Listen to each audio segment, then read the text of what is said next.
मी महाराष्ट्रातल्या अशा गावामध्ये आहे जिथे लोक इंस्टाग्रामला अजिबात भाव देत नाहीत. का बरं ते सांगतो, पण तुम्ही कोकणातील कम्युनिटी लिव्हिंग हा प्रकार ऐकलाच असेल.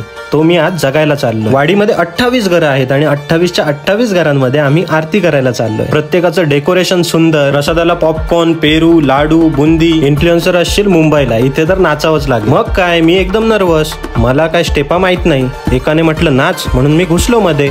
मी नुसता चुकत होतो, सगळ्यांचा फ्लो तोडत होतो, तरी मला कोणी जज करत नव्हतं. सगळे मला त्यांच्या मित्रासारखं ट्रीट करत होते. फायनली नाचायला लागलो आणि हळूहळू जमायला पण लागलो. हा जाखडी नावाचा नृत्य प्रकार कोकणामध्ये केला जातो, ज्यात जागरण करून कंटिन्यू फ्लो पकडून या सर्कलमध्ये नाचत राहावं लागतं. तर मी आज रत्नागिरी जिल्ह्यातील जाकादेवीमधील डोंगरामध्ये वसलेल्या खालगावामध्ये आलोय, पंकजकडे.